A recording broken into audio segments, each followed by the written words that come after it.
डाक दिवस के तौर पर आज के इस दिन यानी 9 अक्टूबर को हम सभी मना रहे होते हैं और इसी के संदर्भ में आज हमारे स्टूडियो में भी एक बेहद ही खास मेहमान मौजूद हैं। तो चलिए दर्शकों, हम और आप मिलकर स्वागत करते हैं। हमारे आज के जो बेहद ही खास मेहमान हैं वो हैं पवन कुमार, निदेशक पोस्टल सर्विसेज पटना। सबसे पहले तो पवन जी, बहुत बहुत स्वागत है आपका कार्यक्रम बिहार बिहान में। शुक्रिया। पवन जी, आगे बढ़ेंगे, बहुत सारे सवालों के जवाब लेंगे हम आपसे डाक सेवाओं से जुड़ी हुई। लेकिन सबसे पहला प्रश्न मैं आपसे करना चाहूँगी कि अभी अभी हमने जिक्र किया विश्व डाक दिवस का। आप इसके बारे में बताएं कि डाक दिवस को हम लोग क्यों मना रहे होते हैं। बेहद ही सीधा और बेहद ही महत्वपूर्ण सवाल। प्रथमतः तो विश्व डाक दिवस की बहुत बहुत बधाइयाँ। और जैसा कि आपका सवाल है कि विश्व डाक दिवस हम आज ही क्यों मनाते हैं, आज ही का वो दिन था जब यूनिवर्सल पोस्टल यूनियन का गठन हुआ था। लेकिन यूनिवर्सल पोस्टल यूनियन के गठन के बहुत सालों बाद 1969 ईस्वी में टोक्यो में एक सम्मेलन हुआ था जिसमें ये निर्णय लिया गया था कि आज ही के दिन को हम विश्व डाक दिवस के रूप में प्रतिवर्ष मनाएंगे। बिल्कुल, यानी कि आज ही के दिन हम विश्व डाक दिवस मना रहे होते हैं। और डाक सेवाएं का जो रोल है ना दर्शकों, वो हमारी ज़िंदगियों में बेहद ही अहम रहा है हमेशा से ही। याद है वो दिन जब ऐसा हुआ करता था, कुछ वक्त पहले जब मोबाइल और इंटरनेट हमारे पास नहीं था, तो डाक सेवाएं ऐसी होती थी जिनका हम इंतज़ार कर रहे होते थे। अपने परिजनों से, अपने परिचितों से यदि हमें संदेशों का आदान प्रदान करना होता था तो एक यही ज़रिया था जिस पर हम डिपेंडेंट थे, एक तरह से हम कह सकते हैं। और ऐसा होता था कि जब भी पोस्टमैन जब हमारे डाक को लेके आया करता था तो हम सभी हमारे मोहल्ले में, हमारे गलियों में, गांव में इस बात की खुशी की लहर दौड़ जाती थी कि कई लोगों की चिट्ठी आई है, कई लोगों के संदेश आए हैं जिनका इंतज़ार वो कई दिनों से कर रहे हैं। इसके साथ ही मैं आपसे जानना चाहूँगी कि जब हम बात, जैसा कि अभी मैंने कहा कि कई वक्त से लोग इंतज़ार कर रहे होते थे चिट्ठियों का, अपने संदेशों का। पहले ऐसा होता था कि डाक सेवाओं में जो वक्त है वो काफ़ी ज़्यादा लग जाता था। तो अब जैसे जैसे वक्त बदलता आया है, पहले के मुकाबले अब वक्त थोड़ा कम लग रहा होता है। आप इसके बारे में क्या बताना चाहेंगे? आपने सही ही कहा। जैसे जैसे नई नई तकनीकें आ रही है, हमारा डिपार्टमेंट भी उन तकनीकों को अपना रहा है जी। और पूरी कोशिश कर रहा है कि लोगों को उन तकनीकों के माध्यम से बेहतर सेवाएं दी जा सके। और जो वक्त पहले ज़्यादा लगता था खतों को पहुंचने में, पार्सल्स को पहुंचने में, वो वक्त पहले की तुलना में अभी बहुत कम लग रहा है। और हमारे जो नए मंत्री महोदय आए हैं, अश्विनी वैष्णव साहब, उनका विशेष फोकस है कि और इसे कैसे ज़्यादा प्रभावी बनाया जा सके, इस वक्त को और कम से कम कैसे किया जा सके ताकि हम लोगों को बेहतरीन सुविधाएं दे सकें। और इसके लिए अभी हाल ही में एक कमेटी भी गठित हुई थी और हमारे बहुत शीर्षस्थ अधिकारी उसके मेंबर थे। उन्होंने अपनी सुझाव प्रस्तुत किए जिसे मंत्री महोदय ने मान लिया और निकट भविष्य में आप देखेंगी कि जो भी वक्त लग रहा है उसमें और ज़्यादा कमी आएगी और तेज़ी से सुधार होगा। बिल्कुल, जैसा कि अभी हमने जिक्र किया कि बदलते वक्त के साथ डिजिटलाइजेशन जिस तरीके से बढ़ रहा है, हम अब मेल पर आ गए हैं, मगर बावजूद इसके जो डाक की महत्ता है, जो डाक सेवाओं की महत्ता है, वो आज भी बनी हुई है। इसके पीछे के कारण को आप क्या कहना चाहेंगे? डाक सेवाओं की महत्ता आज भी बनी हुई है। पहले तो ज़्यादा ही थी क्योंकि संचार का कोई दूसरा माध्यम था नहीं। लोगों की भावनाओं को पहुंचाने का, लोगों के संदेश को पहुंचाने का एक मात्र जरिया था डाक विभाग। लेकिन ये सही है कि सूचना क्रांति के इस दौर में अन्य दूसरे माध्यम भी अभी आ गए हैं। लेकिन जैसा कि पता है सबको कि भारत एक ग्राम प्रधान देश है। अभी भी 70% जनता लगभग गाँव में रहती है और अभी भी कई लोग उन डिजिटल डिवाइस का उस रूप में उपयोग नहीं कर पाते हैं। अभी साक्षरता दर हमारी 100% नहीं पहुंची है। तो अभी भी हमारी प्रासंगिकता है, डाक विभाग की ज़रूरत है। डाक विभाग अभी भी रोज़ाना लगभग 2 करोड़ चिट्ठियां पहुंचाता है। चिट्ठियों का स्वरूप बदल गया है। पहले जो व्यक्तिगत चिट्ठियां लोग लिखते थे अपने निकट संबंधियों को, अपने हितचिंतकों को, अपने सगे संबंधियों को, उसके बदले में बिजनेस पोस्ट हमारा बढ़ गया है, कॉरपोरेट पोस्ट बढ़ गया है, पार्सल बिजनेस का स्कोप भी बढ़ा है, ई कॉमर्स का जो नया आयाम जुड़ा हुआ है। हर चीज़ें लोग ऑनलाइन परचेज करना चाहते हैं, तो उसके चलते हमारी प्रासंगिकता पहले से घटी नहीं है बल्कि बढ़ी है। और दूसरा महत्वपूर्ण कारण ये है कि पोस्टल डिपार्टमेंट केवल चिट्ठियों का पहुंचाने का काम ही नहीं करता आ रहा है, बल्कि एक इकलौता ये सेगमेंट नहीं है जिसमें हम अपनी सेवाओं को जनता तक पहुंचा रहे हैं, बल्कि अनेकों सेवाएं हैं। बिल्कुल, इन अनेक सेवाओं के बारे में भी हम एक एक करके जानेंगे कि आखिर डाक सेवाएं, जैसा कि हम सभी जान रहे होते हैं कि केवल मेल पहुंचाने के काम आ रहा होता है, केवल संदेशों का आदान प्रदान करने के लिए हमारे काम आता है, मगर आज हमें जानने को मिलेगा कि और भी कई सारी ऐसी सेवाएं हैं जो हम डाक विभाग के द्वारा ले रहे होते हैं, जिनका हमें शायद पता भी नहीं होता है। इसके बारे में हम और भी बहुत सारी जानकारियाँ लेंगे, मगर फिलहाल हम आपसे जानना चाहेंगे, जैसा कि हमने इतिहास की यदि हम बात करें, इतिहास के पन्नों को हम यदि वापस से पलटना चाहें, तो आप हमारे दर्शकों को कृपया बताएं कि भारत में जो पोस्ट ऑफिस था, सबसे पहला गठन कब हुआ था? लॉर्ड क्लाइव हमारे बंगाल के गवर्नर थे, और जो आधुनिक स्वरूप में हम पोस्ट ऑफिस देख रहे हैं, तो लॉर्ड क्लाइव ने उसकी शुरुआत की थी, लेकिन डाक विभाग के रूप में लॉर्ड डलहौजी के समय में 1 अक्टूबर 1884 ईस्वी को इसे राष्ट्रीय स्वरूप में मान्यता मिली। लेकिन उसके पहले मैं अतीत के झरोखे में थोड़ी देर के लिए ले चलना चाहता हूँ। लॉर्ड क्लाइव ने पहले डाक खाने की स्थापना की, उसके बाद वारेन हेस्टिंग्स जो बंगाल के गवर्नर जनरल थे, उनके समय में कलकत्ता जीपीओ की स्थापना हुई 1774 ईस्वी में। उसके बाद फिर 1786 ईस्वी में मद्रास जीपीओ की स्थापना हुई। उसके बाद फिर 1793 ईस्वी में बम्बई जीपीओ की स्थापना हुई। धीरे धीरे करते करते सैकड़ों डाक खानों की स्थापना हुई, और आज़ादी के समय 30,000 से थोड़े कम ही डाक खाने थे, और आज के समय में 1,56,000 से भी अधिक के पोस्टल डिपार्टमेंट की शाखाएं हैं, डाक खाने हैं हमारे देश में। तो ये दुनिया का सबसे बड़ा पोस्टल नेटवर्क है। बिल्कुल। दुनिया के किसी भी देश में इतना बड़ा पोस्टल नेटवर्क नहीं है जितना बड़ा हमारा इंडिया पोस्ट का नेटवर्क है। हम आपसे अब जानना चाहेंगे कि अभी अभी हमने जिक्र किया कि जब हम बात करते हैं डाक सेवाओं की, तो कई बार लोगों के मन में ऐसी बातें होती हैं कि केवल संदेश भेजना या फिर मेल डिलीवरी का ही काम होता है। यदि हम डाक सेवाओं की बात करते हैं तो सबसे पहला विचार यदि हमारे मन में आता है तो केवल इतना ही कि पत्रों का आदान प्रदान होता है। हम आपसे जानना चाहेंगे कि इसके परे और क्या सारी सेवाएं हैं जो डाक विभाग के द्वारा हम उठा रहे होते हैं? आपने सही कहा कि हम केवल खतों को पहुंचाने का ही कार्य नहीं कर रहे हैं, बल्कि डाक विभाग के गुलदस्ते में सेवाएं रूपी अनेक सुमन हैं जी। और अनेकों कार्य हम लोग कर रहे हैं। कई तरह की सेवाएं और सुविधाएं लोगों तक पहुंचा रहे हैं जी। हमारे द्वारा बचत बैंक की सेवाओं की शुरुआत 1882 ईस्वी में ही हो गई थी। हम अनेक तरह की बैंकिंग सेवाएं लोगों को दे रहे हैं, जैसे कि हमारे यहाँ कोई भी पोस्ट ऑफिस में आकर के सेविंग अकाउंट ओपन करा सकता है। इसके अलावा पीपीएफ की सेवा है, public provident fund, monthly income scheme MIS की सेवा है, सुकन्या समृद्धि खाता योजना जिसे भारत सरकार ने अभी 22 जनवरी 2015 को शुरू किया था। प्रधानमंत्री जी ने स्वयं हरियाणा के पानीपत से इसकी शुरुआत की थी। उसके अतिरिक्त सीनियर सिटीजन सेविंग स्कीम है हमारा। उसके अतिरिक्त ऐसी कई सारी सेवाएं हैं। रेकरिंग डिपॉजिट है, डिपॉजिट है, टर्म डिपॉजिट है। कई तरह के टर्म डिपॉजिट होते हैं हमारे, 1 साल के, 2 साल, 3 साल के, 5 साल के लिए लोग टर्म डिपॉजिट करा सकते हैं, फिक्स डिपॉजिट करा सकते हैं। तो लेकिन इसमें मैं विशेष रूप से जो हमारे यहाँ सुकन्या समृद्धि खाता योजना, जिसकी शुरुआत मैंने जैसा कि कहा कि प्रधानमंत्री जी ने स्वयं शुरू किया था बेटी बचाओ बेटी पढ़ाओ अभियान के तहत, और भ्रूण हत्या एक बहुत ज्वलंत समस्या है भारत के सामने, और बच्चियों के संरक्षण के लिए सरकार द्वारा अनेक कार्यक्रम चलाए जा रहे हैं। तो उसी के एक हिस्से के रूप में सुकन्या समृद्धि खाता योजना की भी शुरुआत की गई थी।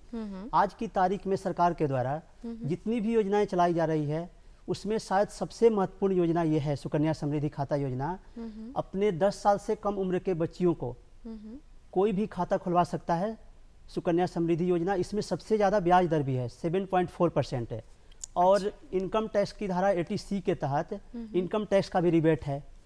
और सबसे बड़ी बात यह है कि इस खाते का संचालन बाद में चलकर बच्चियां खुद करेंगी, और इसका जो विड्रॉल होगा, जो पैसे की निकासी होगी, वो बच्चियों के द्वारा ही की जाएगी। तो इस पैसे पे कोई दूसरा अधिकार नहीं जमा सकता है किसी भी रूप में। और 18 साल के पहले इस खाते से कोई भी रकम निकाली नहीं जा सकती है। तो सरकार ने इस बात का भी ध्यान रखा है कि जब ज़्यादा ज़रूरत हो, या तो पढ़ाई की ज़रूरत पड़ती है 18 साल की उम्र में, या उसके बाद जैसा कि हमारी परंपरा है शादी विवाह के अवसर पर पैसे की ज़रूरत होती है, तो उस वक्त ही इस पैसे की निकासी की जाए। और जो अनेक चुनौतियां हैं समाज में विद्यमान है, उन चुनौतियों से निपटने में भी ये जो राशि बहुत ही मददगार साबित होगी उन लड़कियों के लिए। बैंकिंग सेवाओं के बारे में जो डाक विभाग द्वारा हम उठा रहे होते हैं, हम चाहेंगे आप इसके बारे में विस्तार पूर्वक बताएं। जैसा कि मैंने कहा कि हम अनेक तरह की बैंकिंग सेवाएं प्रदान कर रहे हैं, और मैंने सुकन्या समृद्धि खाता योजना के बारे में बताया। उसके अतिरिक्त सेविंग अकाउंट लोग हमारे यहाँ खोल सकते हैं, और उसमें सरकार के द्वारा 4% ब्याज प्रति वर्ष दिया जाता है, और एक बहुत ही अच्छा लोगों के सेविंग का माध्यम भी बन सकता है और है भी। तो इसमें जब मर्जी तब लोग पैसा जमा कर सकते हैं, जब मर्जी तब पैसे की निकासी कर सकते हैं। हर व्यक्ति के खाते में न्यूनतम 500 रुपये की जमा होनी चाहिए। पहले तो ये राशि और भी कम थी, लेकिन इसका मैं ये स्पष्ट करना चाहता हूँ यहाँ पे कि अकाउंट ओपनिंग का कोई चार्ज अलग से नहीं लग रहा है। अकाउंट ओपनिंग बिल्कुल मुफ्त में सरकार द्वारा की जा रही है, डाक विभाग के द्वारा किया जा रहा है। 500 रुपये उनके अकाउंट में बैलेंस होना चाहिए। जब वो खाते अपने बंद करेंगे तो 500 रुपये उनको मिल ही जाएगा। तो इसकी कोई मैक्सिमम राशि का कोई निर्धारण नहीं है कि कितना 1 लाख ही जमा कर सकते हैं, 2 लाख ही जमा कर सकते हैं। जितनी मर्जी उतना वो पैसा, उतनी रकम इसमें जमा कर सकते हैं, और जब मर्जी तब इसकी निकासी भी कर सकते हैं। चाहे तो रोज़ वो पैसे की निकासी कर सकते हैं यदि उनको ज़रूरत है तो। इसके साथ हम लोग चेकबुक की भी सुविधा उपलब्ध कराते हैं। बिना डाक खाने में गए वो पैसे की निकासी कर सकते हैं। साथ में ही हम लोग ATM भी प्रदान कर रहे हैं, जिसके माध्यम से वो पैसे की निकासी बिना पोस्ट ऑफिस में गए हुए ATM की सुविधा का लाभ उठा सकते हैं। इसके अलावा कई तरह की सेवाएं हम लोग दे रहे हैं, जैसे कि हाल ही में आज से 4 साल पहले प्रधानमंत्री जी ने इंडिया पोस्ट पेमेंट बैंक की शुरुआत की थी। इंडिया पोस्ट पेमेंट बैंक का एक महत्वपूर्ण बात यह है कि बिना किसी कागज के केवल अपने अंगूठा और आधार नंबर की सहायता से हम लोगों के अकाउंट खोल सकते हैं। क्या बात और उस अकाउंट से लोग ऑनलाइन ट्रांजैक्शन कर सकते हैं, किसी भी तरह की ऑनलाइन ज़रूरतों को पूरा कर सकते हैं। और SB अकाउंट जो हमारा है और IPPB अकाउंट है, दोनों को लिंक करके जितनी भी दूसरे बैंकों की खातों में सुविधाएं प्रदान की जाती है, वो सारी सुविधाएं इससे मुहैया हम लोग करा रहे हैं। तो ये बहुत ही अच्छी योजना है इंडिया पोस्ट पेमेंट बैंक की और POSB जो अकाउंट है। और जान के आपको सुखद आश्चर्य भी होगा कि पूरे देश में 40 करोड़ खाते हमारे पास है, इंडिया पोस्ट के पास है इस वक्त। बिल्कुल, क्या बात है। इतना बड़ा कार्य इस वक्त चल रहा है, डाक सेवाओं का हम लाभ उठा रहे हैं। और इसके साथ ही हम जानना चाहेंगे और भी ऐसी कई सेवाएं हैं जो डाक विभाग हमें प्रदान कर रहा होता है, जिनका हम लाभ उठा रहे होते हैं। हम आपसे जानना चाहेंगे, आपने इंश्योरेंस का भी जिक्र किया था, आप इसके बारे में भी बताएं। आपकी यदि अनुमति हो तो इंश्योरेंस के पहले मैं थोड़ा और प्रकाश से डालना चाहूँगा। बिल्कुल। हमारे यहाँ रेकरिंग डिपॉजिट होता है। रेकरिंग डिपॉजिट में हर महीने में या साल में अपनी सुविधा अनुसार क्वार्टरली लोग पैसे जमा कर सकते हैं। और बहुत जो गरीब लोग हैं, जो एक मुश्त रकम जुटाने में समर्थ नहीं हैं, वो छोटी छोटी बचतों को पोस्ट ऑफिस में जमा कर सकते हैं और 5 साल के बाद उस पैसे की निकासी कर सकते हैं। उस पर अच्छा खासा उनको ब्याज मिलता है। उसी तरह से हमारा टर्म डिपॉजिट है। टर्म डिपॉजिट 1 साल, 2 साल, 3 साल और 5 साल के लिए होता है। 5 साल के लिए यदि लोग फिक्स डिपॉजिट कराएंगे तो उस पर उनको इनकम टैक्स का भी रिबेट मिलेगा। और चूँकि डाक खाना हर गांव में लगभग उपलब्ध है, हर पंचायत में तो उपलब्ध है ही, और उनके घर के बगल में उपलब्ध है, उनकी गली के बगल में उपलब्ध है, तो उनको अतिरिक्त कोई परेशानी का सामना नहीं करना पड़ता है। और हमारे जो ब्रांच पोस्ट मास्टर हैं वो उनके जाने पहचाने भी होते हैं। तो कई बार तो जो अशिक्षित लोग हैं उनके फॉर्म फिलअप करने में वो सहायता प्रदान कर देते हैं, उनके पैसे की निकासी में सहायता प्रदान कर देते हैं। क्योंकि अभी भी बहुत से ऐसे लोग हैं हमारे यहाँ जो बैंकों में जाने से डरते हैं, क्योंकि वो बैंकों का जो तड़क भड़क है और बैंकों में जो अनजान व्यक्ति से उन्हें सामना होता है तो उसकी तुलना में वो डाक वो खानों हिचक रहे में होते जाना हैं कई बार। पसंद करते हैं। बिल्कुल। उसके अलावा मैंने बताया कि सीनियर सिटीजन सेविंग स्कीम हमारा है, उस पर बहुत अच्छा सरकार के द्वारा ब्याज दर प्रदान किया जा रहा है। कोई भी व्यक्ति जिसकी उम्र 60 साल हो गई है या फिर यदि 55 साल में उसने VRS ले लिया है तो वो भी सीनियर सिटीजन सेविंग स्कीम का फ़ायदा उठा सकता है और इसमें वो मैक्सिमम राशि 15 लाख तक जमा कर सकता है। उसके अलावा हमारा MIS है, मंथली इनकम स्कीम। कई लोगों के पास पैसा है और वो चाहते हैं कि कुछ मंथली इनकम हो जाए जिससे कि हमारा जीवन यापन अच्छे से चलता रहे, तो हमारे यहाँ MIS है। MIS में वो सिंगल अकाउंट यदि ओपन कराते हैं तो वो मैक्सिमम 4.5 लाख रुपए जमा कर सकते हैं। यदि वो जॉइंट अकाउंट ओपन कराते हैं तो 9 लाख रुपए जमा कर सकते हैं।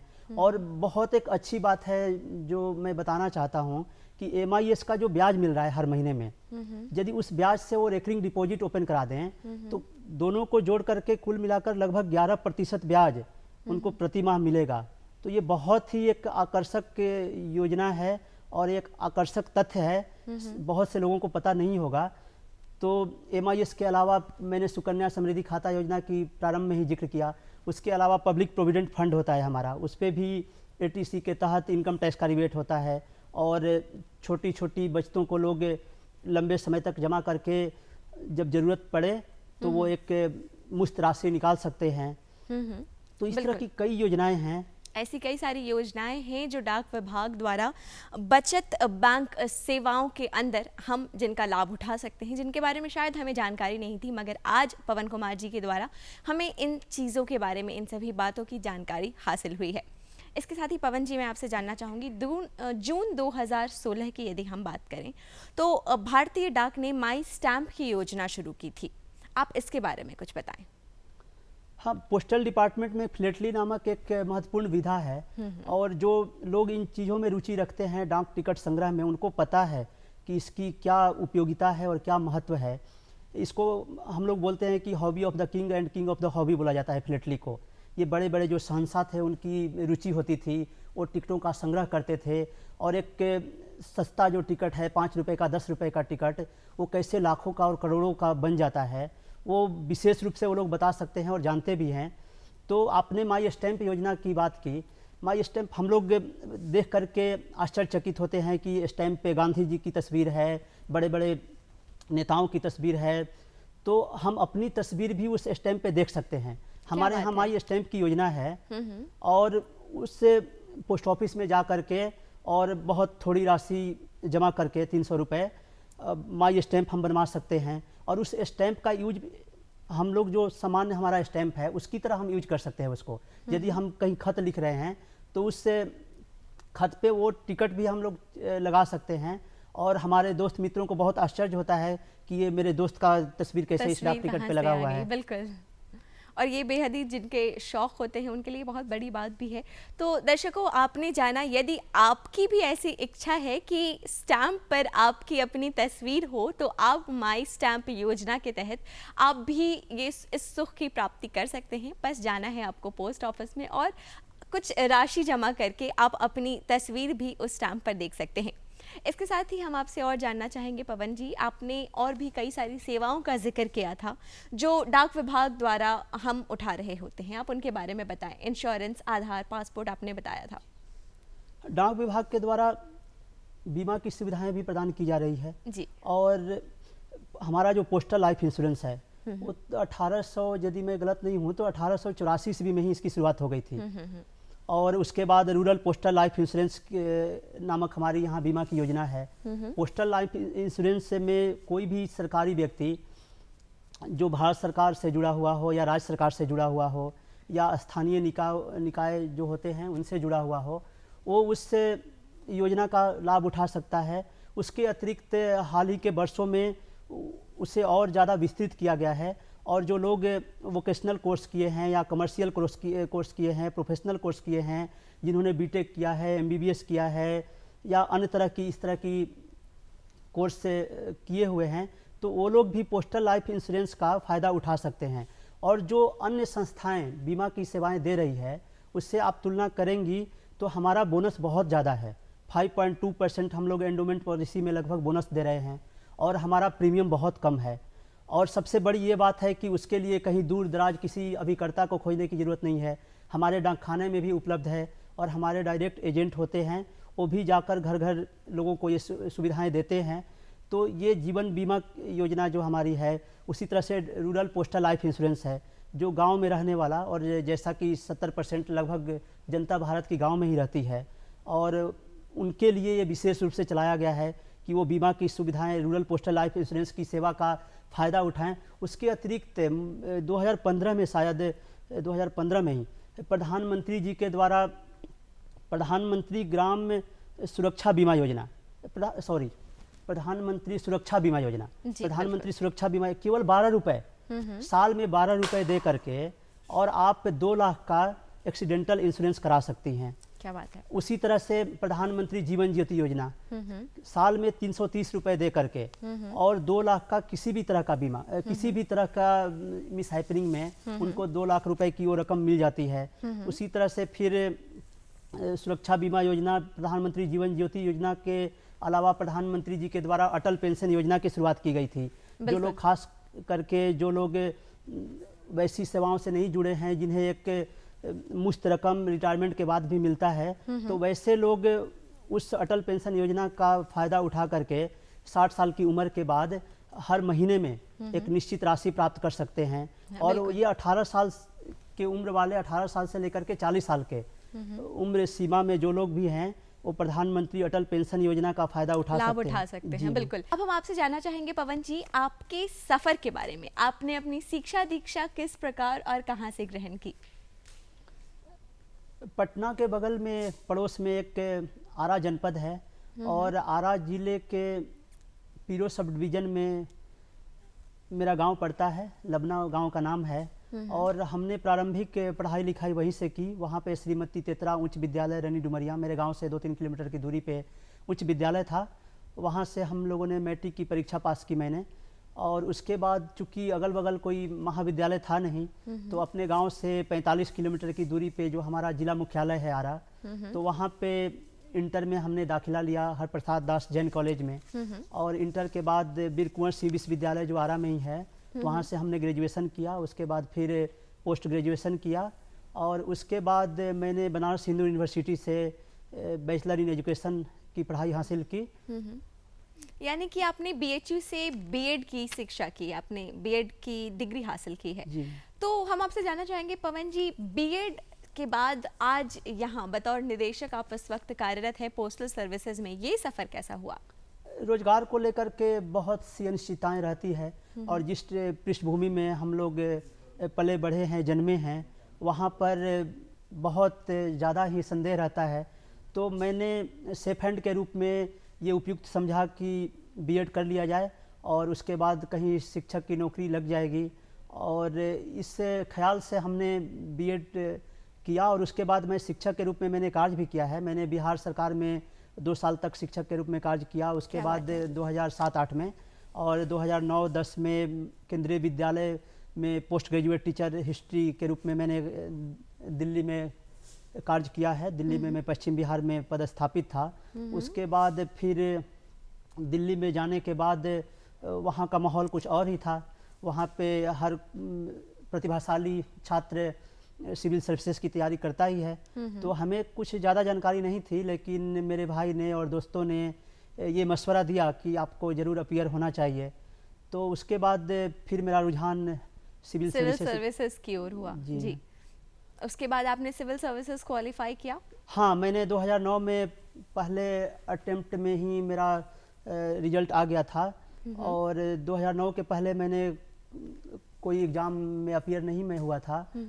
तो 2009 में जिस एग्ज़ाम में मैं अपीयर हुआ था, उसका परीक्षा फल 2010 में आया था। तो मैं 2010 बैच का पोस्टल सर्विस अधिकारी हूँ। क्या बात है। बिल्कुल।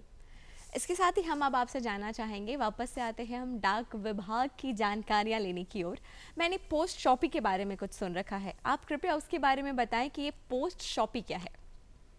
डाक खाने में कई तरह की सेवाएं दी जा रही है, और उसमें एक कॉर्नर पे हमारा पोस्ट शॉपी भी होता है। बड़े बड़े पोस्ट ऑफिसों में, खास करके जो हमारे हेड पोस्ट ऑफिस होते हैं, और पोस्ट शॉपी के माध्यम से हम लोगों को कई तरह की सेवाएं पहुंचा रहे हैं।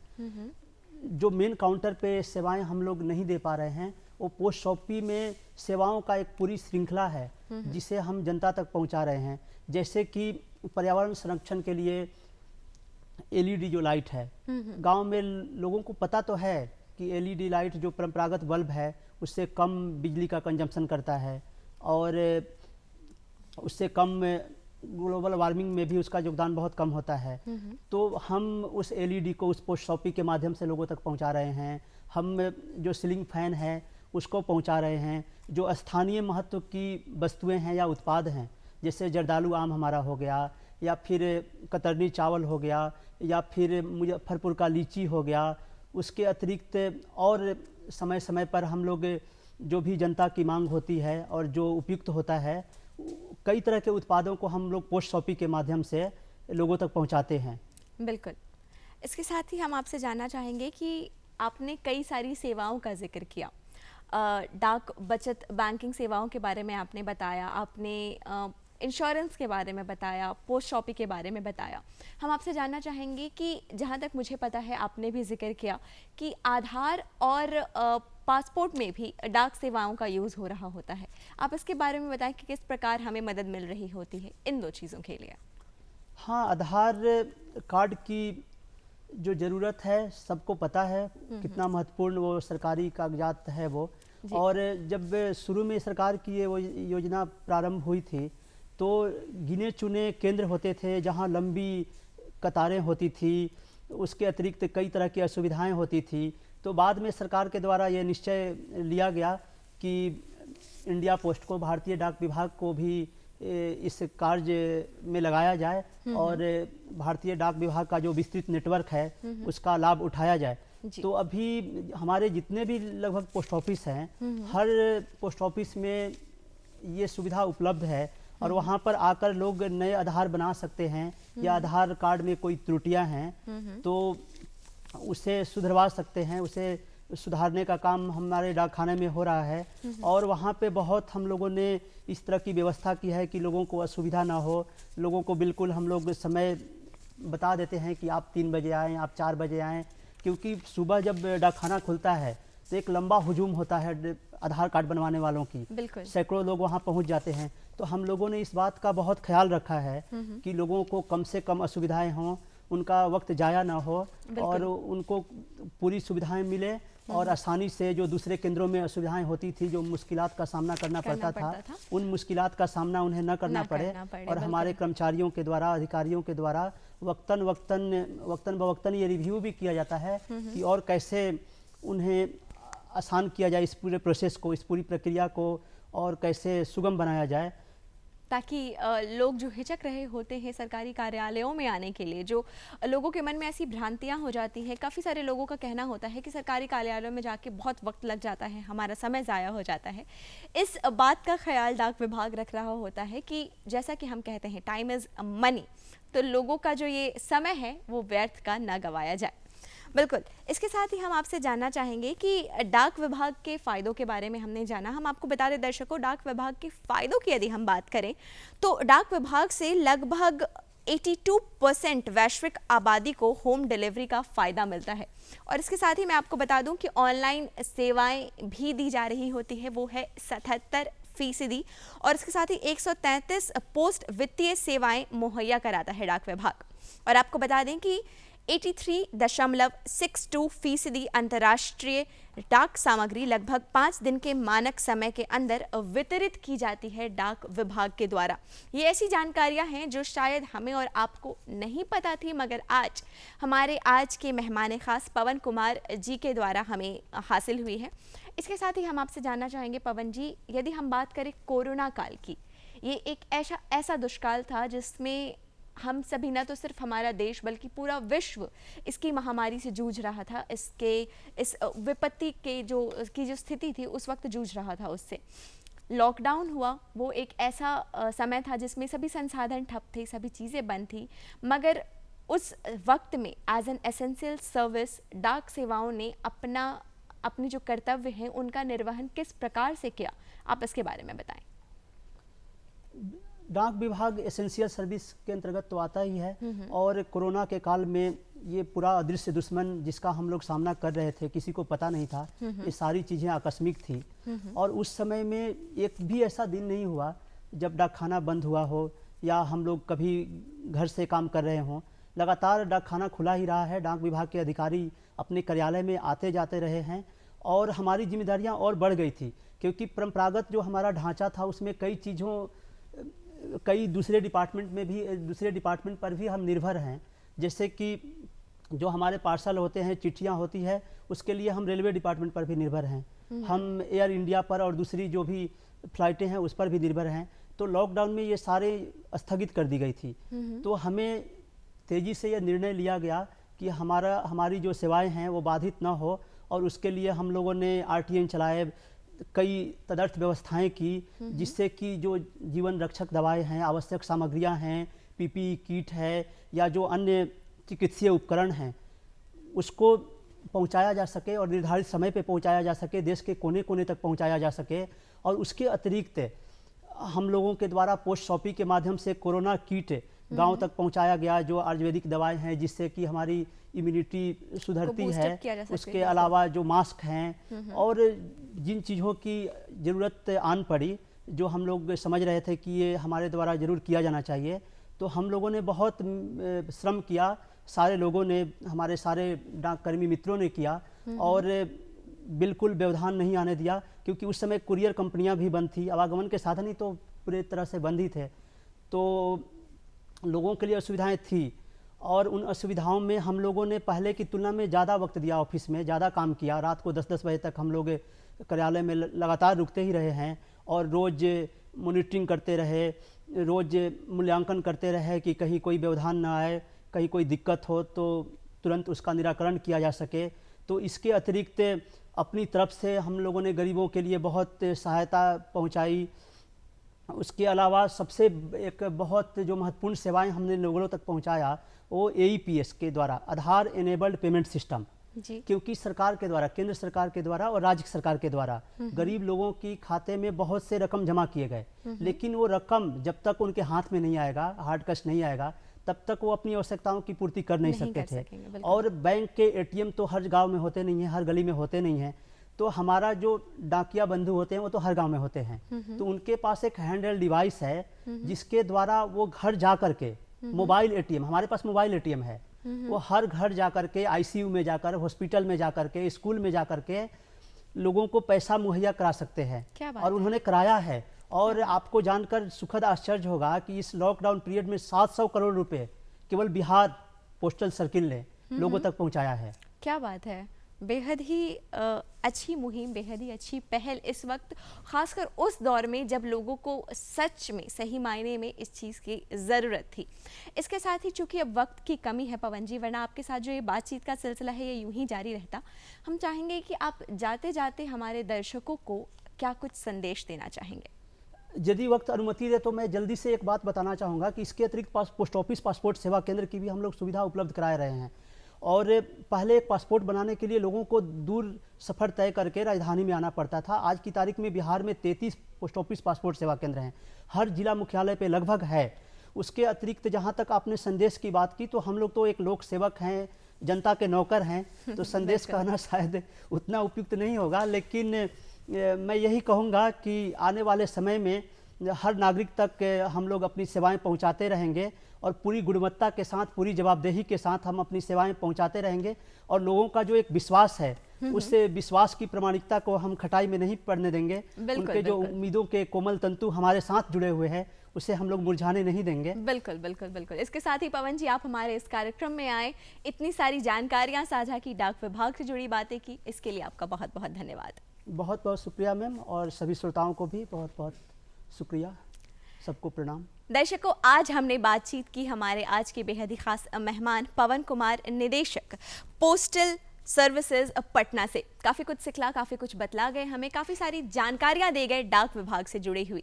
अब वक्त हो चला है कि दर्शकों हम आपसे लें विदा, मगर आपसे विदा लेने से पहले दर्शकों आपको बता दें कि आपके जो पत्र होते हैं वो हमें निरंतर और बेहतर करने की ओर प्रेरित कर रहे होते हैं। तो अपना ये जो पत्र है वो हमें ज़रूर भेजें। पत्र लिखने के लिए आप नोट करें हमारा पता है कार्यक्रम बिहार बिहान, द्वारा निदेशक दूरदर्शन केंद्र पटना, फ्रेजर रोड पटना 800001।